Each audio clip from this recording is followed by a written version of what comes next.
To என்னுடைய சமையல். நாம் இன்றைக்கு முருங்கைக்கீரை, அதாவது காஞ்ச முருங்கைக்கீரையை வச்சு எப்படி சூப் பண்ணலாம் அப்படிங்கிறத நான் இன்றைக்கி செய்து காமிக்க போகிறேன். இது ஃபுல் அண்ட் ஃபுல் அயன் இருக்குது. ஆகையினால இது ரொம்ப நல்லது, நமக்கு எல்லாருக்கும் தெரிஞ்சது. இப்போ நான் இது எப்படி காய வச்சுருக்கேன்னா, நீங்கள் என்ன பண்ணலாம், உருவி கழுவிட்டு கூட நீங்கள் காய வைக்கலாம். இளம் தண்டாக இருந்ததுன்னா நீங்கள் இந்த தண்டை யூஸ் பண்ணலாம். அந்த மாதிரி அப்படி இல்லை அப்படின்னா நீங்கள் அப்படி காய வச்சுட்டு கூட நீங்கள் அதுக்கப்புறம் நீங்கள் யூஸ் பண்ணும்போது கழுவிக்கிடலாம். நீங்கள் கழுவிட்டு காய வச்சாலும் நீங்கள் யூஸ் பண்ணும்போது கழுவிட்டு யூஸ் பண்ணுங்கள். அந்த மாதிரி இப்போ நான் நல்லா கொழுந்து கீரை, கொஞ்சம் பெரிய கீரையும் சேர்ந்து நான் காய வச்சு வச்சுருக்கிறேன். இப்போ இந்த கீரையை நம்ம இந்த தண்ணியில் போட்டுருவோம். ஒரு 2 நிமிஷம் இது அப்படியே இதில் ஊறட்டும். ஊறினோடனே இதில் அழுக்கு இருந்தால் போயிடும். அதுக்கப்புறம் நல்லா 2 தடவை கழுவிட்டு கொஞ்சமாக எண்ணெய் சேர்த்துக்கோங்க. ஒரு டேபிள் ஸ்பூன், அது 1.5 டேபிள் ஸ்பூன் போதும். இப்போ லைட்டாக எண்ணெய் காஞ்ச உடனே ஒரு 1/4 டீஸ்பூனுக்கும் கொஞ்சம் மேலே நான் சீரகம் போட்டிருக்கிறேன். கொஞ்சோண்டு பெருங்காயம், கொஞ்சமாக ஒரு 2 பிஞ்ச். நான் ஒரு வெங்காயம், அதாவது சின்ன வெங்காயமாக நீங்கள் சின்ன வெங்காயம் போட்டுக்கிடலாம். என்கிட்ட இல்லை, ஆகையினால இந்த மாதிரி சும்மா வெட்டி போட்டுக்கிடலாம். சின்ன வெங்காயம் இருந்தால் நீங்கள் சின்ன வெங்காயம் போட்டுக்கிடலாம். இது ரொம்ப வதங்கணுங்கிற அவசியம் இல்லை, லைட்டாக சாஃப்ட் ஆகிடும். கொஞ்சோண்டு கருவேப்பிலை. நீங்கள் ஃப்ரெஷ் கீரையும் நீங்கள் முருங்கைக்கீரையும் நீங்கள் சூப் பண்ணலாம். சில நேரங்களில் நம்ம வாங்கிட்டு வருவோம், பண்ண முடியலை அப்படின்னா இந்த மாதிரி நீங்கள் காய வச்சுட்டீங்கன்னா நீங்கள் அடிக்கடி செய்துக்கிடலாம். இப்போ நான் கொஞ்சோண்டு இஞ்சி, ஒரு 5 பல் பூண்டு, இதை 2ஐயும் சேர்த்து நச்சு எடுத்துக்கிடுவோம். இந்த மாதிரி நச்சு, ரொம்ப பேஸ்டெல்லாம் போடக்கூடாது, சும்மா லைட்டாக நச்சுக்கிடணும், அவ்வளோதான். நான் இப்போ ஒரு 2 தக்காளியில் நான் ஒரு 1.5 தக்காளி தான், இதை நான் இவ்வளவு தான் நான் யூஸ் பண்ண போகிறேன். ஒரு 1.5 தக்காளியை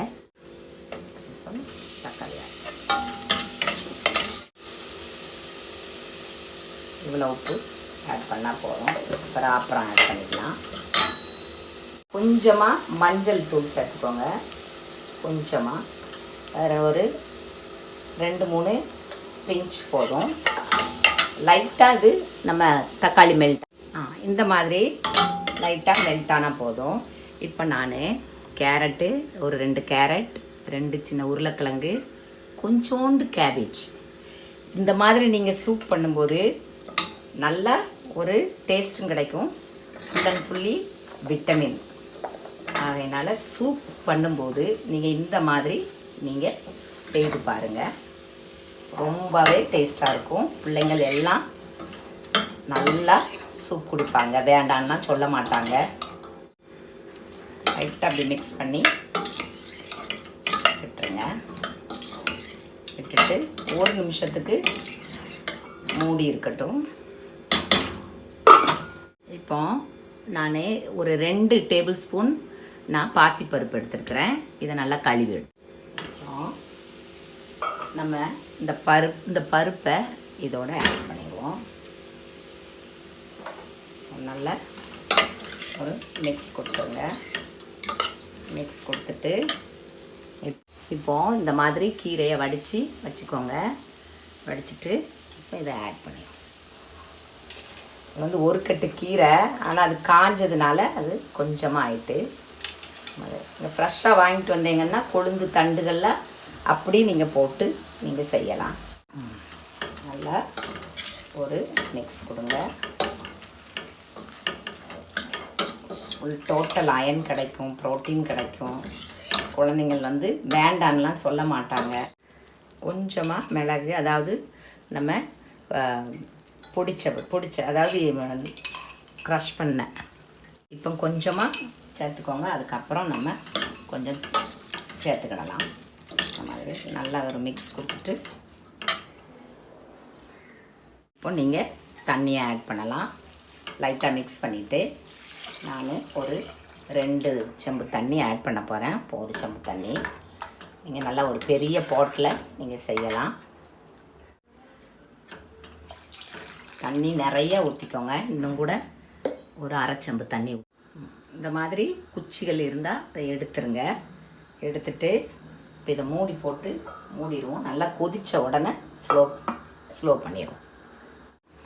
இந்த மாதிரி கொதிக்கும்போது நீங்கள் என்ன பண்ணணும், நல்லா மிக்ஸ் பண்ணிவிட்டு நல்லா மிக்ஸ் கொடுத்துருங்க. மிக்ஸ் கொடுத்துட்டு நீங்கள் ஸ்லோ ஃபயருக்கு கொண்டு வந்துடணும்.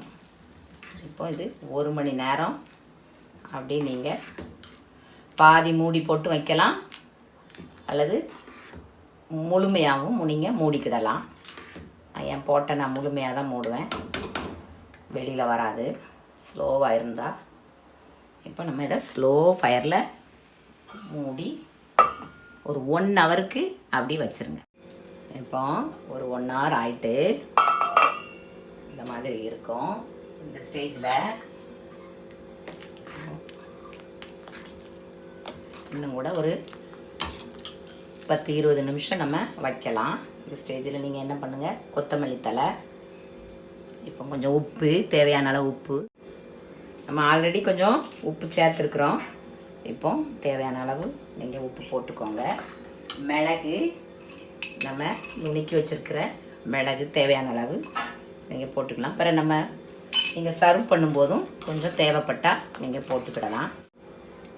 இப்போ இதெல்லாம் கலந்து விட்டு ஒரு 10-20 நிமிஷம் இருக்கட்டும்.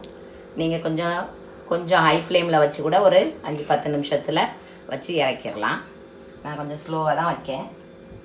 இப்போ நீங்கள் டேஸ்ட் பார்த்துக்கிடலாம், நல்ல ஒரு டேஸ்ட் கிடைக்கும். இப்போ மூடி ஒரு 10-20 நிமிஷம் வரை இருக்கட்டும். இப்போ ரெடி ஆகிட்டு சுவிட்ச் ஆஃப் பண்ணிடுவோம். இப்போ உங்களுக்கு சீக்கிரமாக பண்ணணும் அப்படின்னா மீடியமாக ஃப்ளேம் வச்சுக்கிட்டு நீங்கள் ஒரு 1/2 மணி நேரம் நீங்கள் பாதி மூடியில் வச்சு நீங்கள் 1/2 மணி நேரம் குக் பண்ணி எடுங்க. சூப் ரெடி ஆயிரும். ஸ்லோ ஃபயரில் வச்சிங்கன்னா ஒரு 3/4 to 1 மணி நேரம் வரை வைங்க. இப்போ இது ரெடி ஆகிட்டு. இப்போ சர்வ் பண்ணும்போது நீங்கள் மிளகு போட்டு, சால்ட் நீங்கள் முதல்ல போட்டு குக் பண்ணக்கூடாது. கொஞ்சமாக முதல்ல கலந்துக்கிட்டு அதுக்கப்புறம் லாஸ்ட்டில் இறக்குறதுக்கு முன்னாடி தான் பெப்பரும் நல்ல உப்பும் கலந்து நீங்கள் ஒரு 5 நிமிஷம் குக் பண்ணி இறக்கணும். அந்த மாதிரி இது ரொம்ப டேஸ்ட்டாக இருக்கும். இதே மாதிரி செய்து பாருங்கள். குழந்தைங்களுக்கு நல்லா பிடிக்கும், எல்லாருக்கும் பிடிக்கும் இந்த மாதிரி சூப்பு. இது வரைக்கும் பார்த்ததுக்கு ரொம்ப ரொம்ப நன்றி. ப்ளீஸ் சப்ஸ்கிரைப் பண்ணுங்கள். தேங்க்யூ ஸோ மச் ஃபார் வாட்சிங். தேங்க்யூ.